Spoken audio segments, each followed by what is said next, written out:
Good morning, everyone. My name is Vikas Sunder, a cardiologist who practices at the Cleveland Clinic in the section of preventive cardiology. This morning, we'll be talking about cardiac disease as the leading cause of mortality in women, and what are we doing to address this? So we know that cardiovascular disease is the leading cause of mortality for women globally. 1 in 3 women die from cardiovascular disease, and there are sex-specific differences that exist in the relative risk conferred by traditional risk factors, as well as unique sex-specific risk factors for cardiovascular disease. In the United States, there's been a 7% increase in cardiovascular disease rates in middle-aged women from the years of 2013 to 2017. And in the patient population with atrial fibrillation, even when we adjust for differences in stroke risk factors, women have 20 to 30% higher risk of stroke. So what this table shows is, as you can see, the y-axis is 50%. So we think about women as being a unique patient population, but really this is the majority of our population in the United States. So we really have to be cognizant about risk assessment in this population. So how can we identify women at an elevated cardiovascular risk? Women with diabetes, smoking, hypertension, and obesity have a greater relative cardiovascular disease risk as compared to men with those exact same risk factors. And this is interesting. So female smokers have a 25% greater risk of cardiovascular disease than men who smoke. Also, oral contraceptive use in women increases risk of cardiovascular disease, specifically in women who smoke. So what we know is early menarche, so under the years of 12 years of age, or even occurring prior to 10 years of age, increases cardiovascular disease risk, and it has been linked with obesity and metabolic syndrome. Interestingly, late menarche, above the age of 17 years, also increases risk of cardiovascular disease and has been associated with PCOS and decreased lifetime estrogen exposure. Our latest cardiology prevention guidelines include premature menopause occurring before 40 years of age as a risk enhancer for atherosclerotic cardiovascular disease, and this occurs in about 1% of women. However, early menopause occurring before 45 years has also been associated with cardiovascular disease, and this occurs in 10% of women. And this is really related to deficiency in protective estrogens and an increase in endogenous androgens. When you look at data models, there's a lower risk for cardiovascular disease in women where menopause occurs at a later age and in which the reproductive lifespan is longer. So that's the difference between menarche and menopause. And this really has to do with the role of estrogen in vascular health. And that's what the theory and the science tells us, is that estrogen is very protective in that it reduces accumulation and oxidation of LDL. It reduces production of inflammatory cytokines like TNF alpha and interleukins and NF kappa beta. And estrogen also promotes vasodilation as well.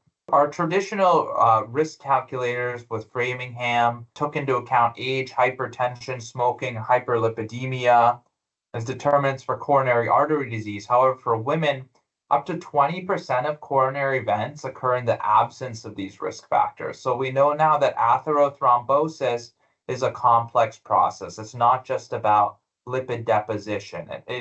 We have to take into account inflammation, endothelial dysfunction, hemostasis, as well as plaque stability. A number of years ago, there was a risk score proposed, the Reynolds risk score, for estimating 10-year cardiovascular risk in women over the age of 45. And this does take into account biomarkers like high sensitivity CRP, which can indicate subclinical inflammation. I think this is a very interesting model that has been proposed, and want to highlight the authors for contributing this in terms of this layered risk assessment strategy for our female patients, taking into account that there is a disparity in traditional risk factors like diabetes, hypertension, obesity, and smoking, but then understanding that there are certain conditions that increase cardiovascular risk that are predominant in the female population. And those are migraine headaches, rheumatoid arthritis, lupus, and depression. And then moving further out in this model, we see that there are sex-specific risk factors, adverse pregnancy outcomes, infertility in the use of assisted reproductive technology, PCOS, early menopause, as we discussed earlier, and early and late menarche, as well as parity. And this is an illustration from our preventive cardiology guidelines in women, which Dr. Cho, our section head, was the lead author on. And it also includes some additional risk factors such as cardiotoxic chemotherapy, chest wall radiation, and this model actually incorporates social determinants of health. So race and ethnicity, education, income, and zip code, and in taking into account those factors for our cardiovascular risk assessment for women. So we know we have to be aggressive about screening for traditional risk factors such as hypertension management in female patients. So the prevalence increases after menopause. So we really have to be focused on maintaining normal BMI, moderating salt intake in women, limiting alcohol intake to no more than 1 drink per day, encouraging physical activity, and trying to achieve that target of less than 130 over 80 millimeters of mercury. Interestingly, a condition called fibromuscular dysplasia affects about 3.3% of the general population, but women account for more than 90% of the cases of FMD or fibromuscular dysplasia. So that is a condition we want to keep an eye out for. So there are pregnancy-associated conditions that increase risk of cardiovascular disease, and they more than double the risk, and that is preeclampsia, more than doubles the risk of ischemic heart disease, gestational hypertension more than doubles the risk, preterm birth, pregnancy loss, as well as intrauterine growth restriction. And we know that assisted reproductive technology, by an unclear mechanism, ovarian stimulation, fresh embryo transfer, frozen embryo transfer, increases cardiovascular risk. And this may be related to that patient population and a higher prevalence of established cardiovascular risk factors, such as advanced age, hypertension, diabetes, obesity. But we know there is a connection between assisted reproductive technology and cardiovascular disease risk. And then shifting to our female predominant conditions, autoimmune disease, systemic inflammation predisposes to premature atherosclerosis, migraine headaches, specifically but migraine visual aura with an increased risk of stroke, and depression and anxiety. So we have to screen for these conditions and take them into account into creating our risk profile for our patients. So PCOS has a prevalence between 5 and 13% and is characterized by ovulatory dysfunction, hyperandrogenism, and we know confers an increased risk of ischemic heart disease. Interestingly, hyperandrogenism has been shown to lead to a higher progression of coronary artery calcium, actually. And in this patient population, they're 4 times likely, patients with PCOS, to develop type 2 diabetes.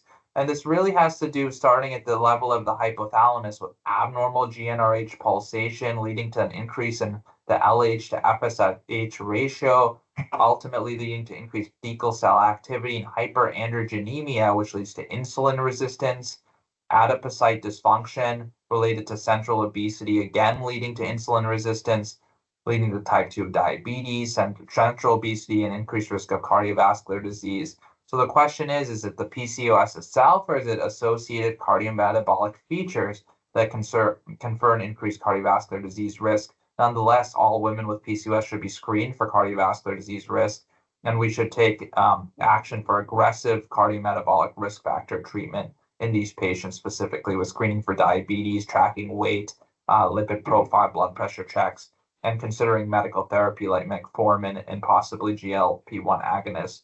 So what can we do now? So the Mediterranean diet, recently in 2023, was a meta-analysis that found 24% lower risk of cardiovascular disease in women who adhere to this Mediterranean pattern diet. So that is something we want to spend some time, discussing with our patients about what that dietary pattern entails and provide resources as we can, as we do in our clinic. And, we have to be aggressive in our screening. Could there be a role for breast arterial calcifications as well as biomarkers in female patients such as high sensitivity CRP? We know that there's really no role for hormone replacement therapy for prevention. We look at hormone replacement therapy in postmenopausal women. little or no cardiovascular prevention benefits, and potential harm, potentially increased risk of venous thromboembolism. So statins should be used for primary prevention, or for primary prevention women, definitely the higher ASCVD risk, greater than 20%, maybe for those with borderline or intermediate risk, depending on the presence of some of these risk enhancers we discussed, or if the patient has type 2 diabetes. But we have to be careful with medication in pregnancy, even in those female patients who are trying to conceive.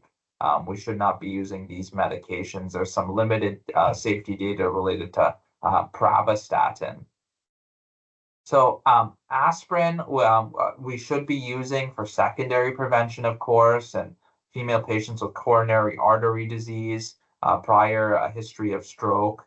And for primary prevention, we're still looking for additional data on this, but should be considered in patients who smoke, have an elevated coronary artery calcium score, strong family history of premature ASCVD, maybe even elevated lipoprotein A levels. So our imaging has really advanced. Our nuclear imaging technology that we now can correct for breast attenuation artifacts with use of certain cameras that integrate a CT used for attenuation correction. And we have cardiac PET now used for our nuclear imaging, which also helps provide us a higher spatial resolution.